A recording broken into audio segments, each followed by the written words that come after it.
আসাদউদ্দিন ওয়াইসি সাহেব তিনি ব্যারিস্টার মানুষ, পার্লামেন্টে অ্যামেন্ডমেন্ট বিলটাকে দুইবার এর আগে একবার ছিঁড়েছে, পরশুদিন একবার ছিঁড়ে দিয়েছে।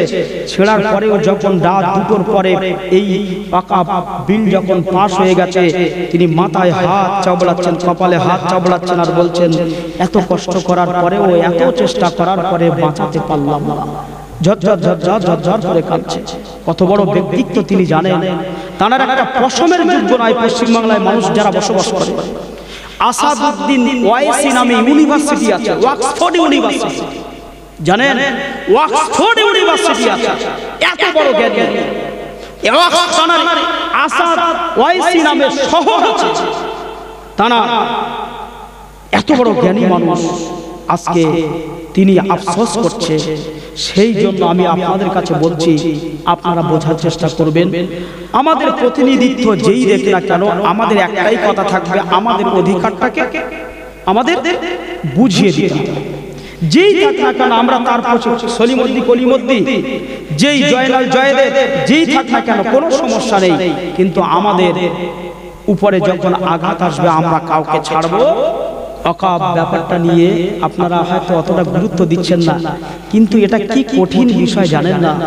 এমন একটা জুমার দিন আসবে, নামাজ পড়বে, মুসল্লিরা বলবে এই বেরো, বুঝতে পারছেন না, তালা মেরে দেবে। কবরস্থানে লাশ নিয়ে যাওয়া হয়ে যায়, বার হোক, এটা সরকারি জায়গা, কবর দিচ্ছে, বুঝতে পারছেন না। এমন একটা সময় চলে আসছে। আসাদউদ্দিন ওয়াইসি সাহেব চেনেন তো? তাকে নাম শুনেছেন তো? তিনি যে পার্টি করুক আমার তানার দেখার দরকার নেই, আমি তানাকে চিনি। তিনি মুসলমান। কি ভাই? তিনি মুসলমান।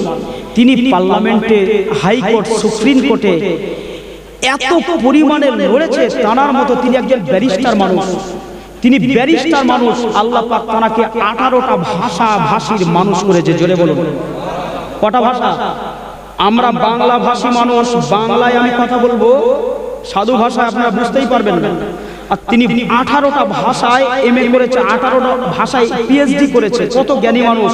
সেই মানুষটা এত এত এত পরিমাণে পরিশ্রম করার পরেও না, আমাদের যেটা পাওনা সেটা আমাদের বুঝিয়ে দেবে। আমরা তোমাদের সঙ্গে রয়েছি, আছি, ছিলাম, থাকব। কথা কি বুঝছেন? আমাদের সঙ্গে কোনো মানুষের কোনো ভেদাভেদ আছে? এ ভারতবর্ষ হচ্ছে হিন্দু, মুসলমান, জৈন, খ্রিস্টানের সমন্বয়ের বসবাসের মানচিত্র। ভারতবর্ষ হচ্ছে পৃথিবীর একটা গণমাধ্যমের বৈচিত্র্যময় জায়গা, যে জায়গার মানুষ মিলে মিশে বসবাস করে। ভারতবর্ষের জমিনে এমনও কিছু জায়গা আছে মসজিদগুলোকে হিন্দু মানুষেরা দেখাশোনা করে। জোরে বলো, আছে না নাই? হিন্দু পরিবারের মানুষেরা তারা লেট হয়ে যদি যায়, লেট যদি হয়ে যায়, সময় অতিক্রম হয়ে যায় আজানের, যে এখনো আজান হয়নি, তারা মানুষকে, একজন মুসলমানকে ডেকে বলে আজান হয়নি, আজানটা দিয়ে দাও। এমন প্রমাণ আছে, ইতিহাস সাক্ষী। আর সেই ভারতবর্ষে কোনো হিন্দু লড়াই লাগায়নি, সেই ভারতবর্ষে কোনো মুসলিম লড়াই লাগায়নি, সেই ভারতবর্ষের কোনো জৈন, খ্রিস্টান, বৌদ্ধ লড়াই লাগায়নি। কিছু সুবিধাবাদী মানুষ, তাদের কোনো ধর্মের পরিচয় নেই, তারা বেধর্মী, তাদের ধর্মের সঙ্গে কোনো সম্পর্ক, ট্রানজাকশন, লেনদেন নেই, তারা হচ্ছে সুবিধাবাদী।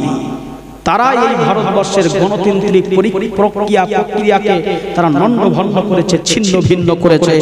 আমরা আমাদের অন্তরের স্থল থেকে তাদেরকে ধিক্কার জানাই, ঠিক কিনা? তাই আমার ভাইরা, সর্বশেষ আমি এতটুকুই, এই সালে সওয়াব বাঁচিয়ে রাখতে গিয়ে, বুঝছেন তো, সেই ওয়াকাফ, সেই যে কথাই বলি লাস্ট পর্যন্ত, লাস্ট সিদ্ধান্ত কি? ওয়াকাফ ফিলিল্লাহ, মানে আল্লাহর রাস্তায় আপনার দিতে হবে, দান দেন। বুঝছেন তো? মসজিদ করেছে, যিনি সর্বপ্রথম মসজিদ করার ইচ্ছা করেছেন, তখন বলেছে গ্রামে কোন মানুষের জমিটা বেশি আছে দেখেন, এই রাস্তার ধারে এই জায়গাটা কার, দেখেন ওই মানুষের কাছে 10 জন মিলে যাওয়া হোক, তিনি অন্তত 1 শতক দেখ। তারপরে পাশের মানুষের কাছে গেছে, ভাই আপনি 1 শতক দেন, আর একজন কাছে বলছে ভাই আপনি আর 1 শতক দেন, দিয়ে 5 শতক যখন হয়ে গেছে না, মসজিদ তৈরি হয়েছে। ঠিক আজকের এই মিসালে সবটা হচ্ছে এই দুটো গ্রামের মানুষ, ভাই আপনি 200 দেন, আপনি 500 দেন, আপনি 1000 দেন। ঠিক বলছি না ভুল বলছি? টাকা পয়সা দেওয়ার পরেও আবার গ্রামে এলান হচ্ছে, এই জওয়ান ছেলেরা আপনারা আসবেন, আপনারা স্বেচ্ছাসেবক, আপনারা যদি দেখাশোনা না করেন, তাহলে আপনারা যদি সব ঠিকভাবে মেনটেন না করেন, জলসা অসুবিধা হয়ে যাবে। ঠিক বলছি না ভুল বলছি? সেই যেখানেই যাবে লাস্ট পর্যন্ত কিন্তু ওয়াকফ ওয়াকফে লিল্লাহ, আল্লাহর জন্য আপনাকে দিতে হবে। ইসালে সব, মাদ্রাসা, মক্তব, কবরস্থান, ঈদগাহ এগুলো সব দানে চলে। কিসে চলে? দানে। যদি আজকে ইসালে সব এমন বিল যে ওয়াকফ একটা কমিউনিটি, ওই কমিউনিটিটার নাম হচ্ছে দা মুসলিম। কি? দা মুসলিম। দা মুসলিম কমিউনিটি পার্সোনাল ল বোর্ডের পক্ষ থেকে এটি ডক্টর বি.আর. আম্বেদকর তিনি এটিকে রচনা করেছিলেন, ভারতবর্ষের সংবিধান। তিনি বলেছেন মুসলিম পার্সোনাল ল বোর্ডের, আপনার মুসলিম পার্সোনাল ল বোর্ডে নয়, আজ থেকে কয়েক বছর আগে, আজ থেকে কত বছর আগে হয়েছে আমার সেই ইতিহাস জানা নেই, তবে ডক্টর বি.আর. আম্বেদকর তিনি ভারতবর্ষের এই সংবিধানকে রচনা করেছিলেন।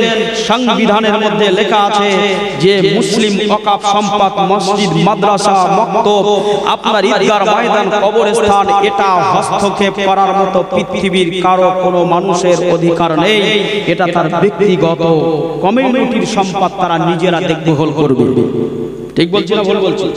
কিন্তু আজকে বর্তমান সরকার তিনি কালা কানুন পরিবর্তন করতে করতে করতে করতে সেই 2014 সাল থেকে নিয়ে একবার টাকা পয়সা পরিবর্তন করছেন। প্রথমে তিনি আধার কার্ড তৈরি করলো, আধার না অন্ধকার, সকাল না বিকেল বোঝা মুশকিল।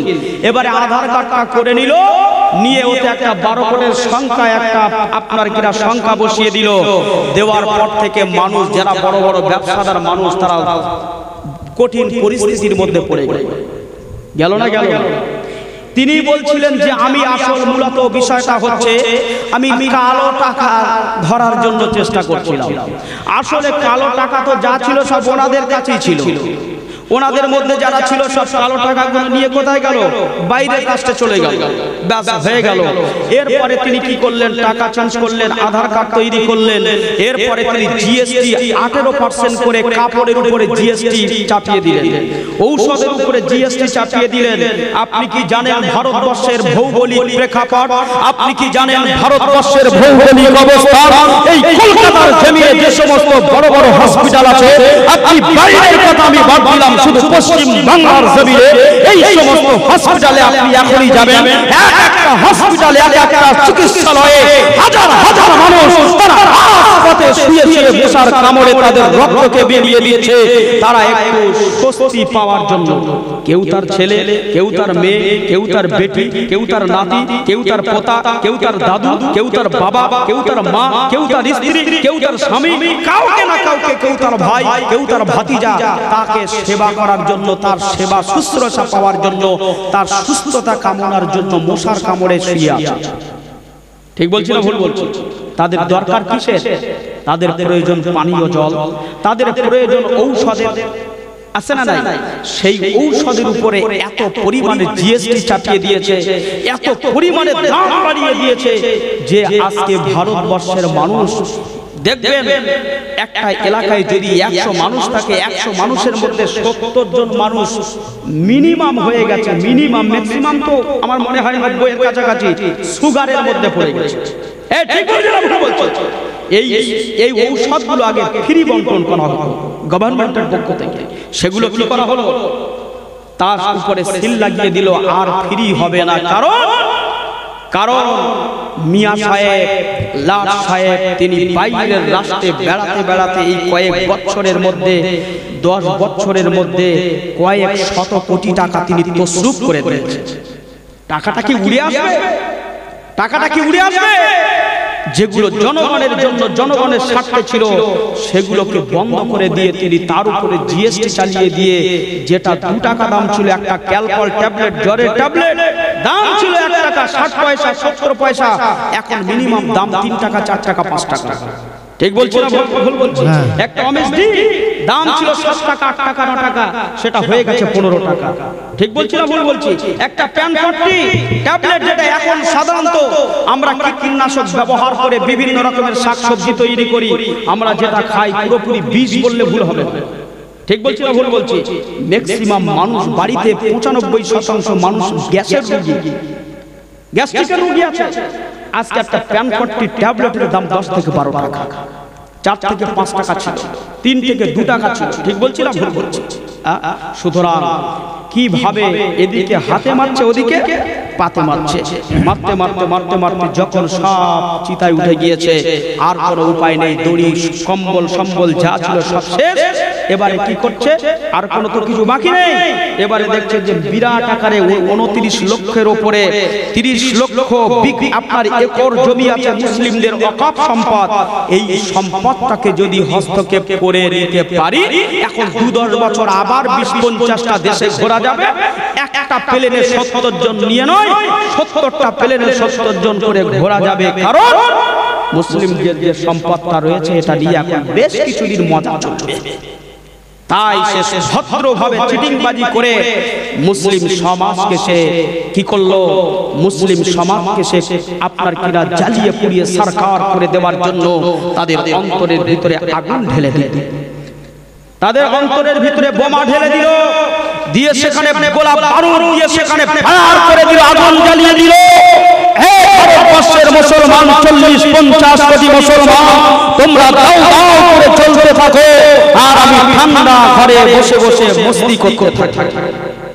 ঠিক বলছি না ভুল বলছি? আমার কথা বুঝতে পারছো?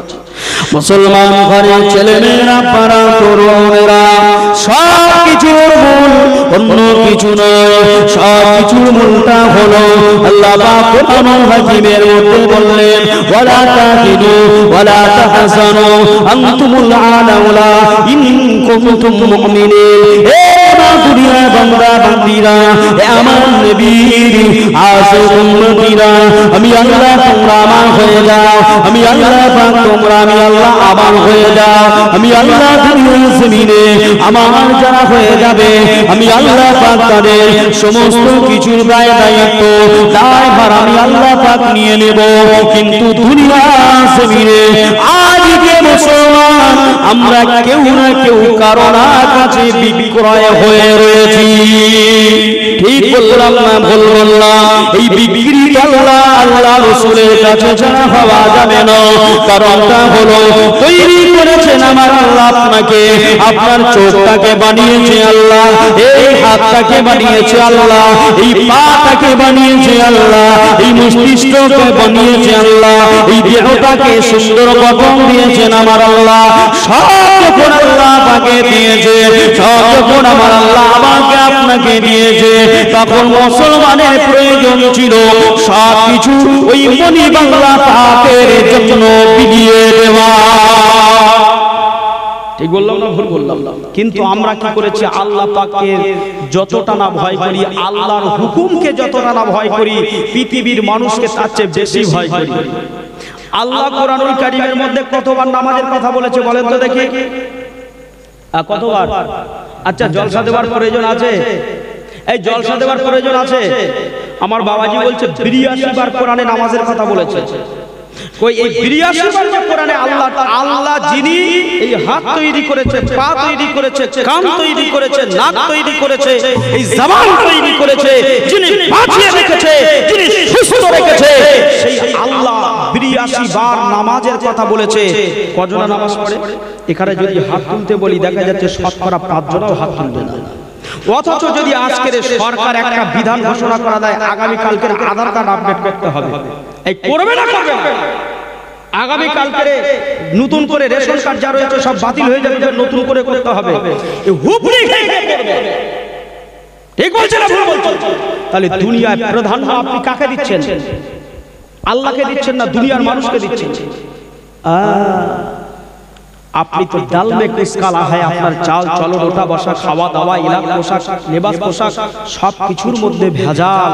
আর বিপদে যখন পড়বেন তখন বলবেন আল্লাহ বিপদে পড়েছে। আল্লাহ পাক বলছেন পূর্বের কথাটাকে খেয়াল করো। পিছনে তুমি কি কামাই করেছো 40 বছর, 50 বছরে তুমি কতবার আমি আল্লাহ আমার হুকুম মেনেছো, আর কতবার দুনিয়ার মানুষের আদেশ নিষেধ তুমি মেনেছো, সেটা আগে খেয়াল করো। তারপরে আমি আল্লাহ আমার কাছে চাও। তুমি যদি নিজে এখনো শুধরে যাও তাহলে বাঁচার তোমার রাস্তা আছে, আর এখনো যদি তুমি না শুধরাও তোমাকে দোগ দিয়ে মারা হবে। তুমি দুনিয়ায় আ শব্দটা করতে পারবে না। কারণ নবী জাকারিয়া আলাইহিস সালাম নাম শুনছেন? এ নবী জাকারিয়া আলাইহিস সালাতু ওয়াস সালামের উম্মতরা তার উপরে চড়াও হলো, কাফেররা চড়াও হলো। চড়াও হতে এরকম একটা রাস্তার উপর দিয়ে নবী জাকারিয়া আলাইহিস সালামকে তেড়ে নিয়ে যাচ্ছে, ধাওয়া করে নিয়ে যাচ্ছে। তো দৌড়ে দৌড়ে নবী জাকারিয়া আলাইহিস সালাম চলে গেলেন। যেতে যেতে কিছু বৃক্ষলতা অরণ্য দেখতে পেলেন, বৃক্ষলতা অরণ্য গাছ গাছালি দেখতে পেলেন। গিয়ে তিনি একটা মোটা গাছ, সাজারু মানে হলো গাছ, এই গাছের কাছে গিয়ে বলছে, এই গাছ তুমি আমাকে বাঁচাও। যেই না বলেছে আল্লাহর হুকুমে এই গাছটা, মোটা গুড়ি গাছ তো অনেক মোটা গাছ, গাছটা আল্লাহর হুকুমে ফাঁকা হয়ে গেছে, ফেড়ে গেছে। ওর মধ্যে নবী জাকারিয়া আলাইহিস সালাম কি করলেন? প্রবেশ করেছে। যেই প্রবেশ করেছে গাছটা যেমন ছিল আবার তমন হয়ে গেছে। কাফেররা দেখতে পাচ্ছে ওই নবী জাকারিয়া যাচ্ছে, ওই নবী জাকারিয়া যাচ্ছেন। যেতে যেতে গাছের কাছে গেল, আর পাওয়া যায় না।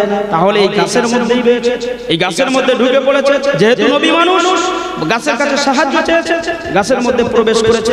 যেই না প্রবেশ করেছে বুঝতে পেরে গেছে, দেখাও পেয়ে গেছে। এবারে কি করলো কাফেরেরা? তারা ওই গাছের ঠিক মিডিল পয়েন্টে মাঝ বরাবর একেবারে মাঝখান থেকে বিশখান থেকে করাত চালাতে শুরু করেছে।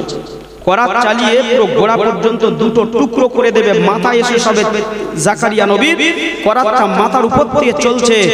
আল্লাহ পাক বলছেন, এ নবী জাকারিয়া, যদি উহ শব্দটা করেছেন আমি আল্লাহ নবুয়াতের খাতা থেকে আপনার নাম কেটে দেব।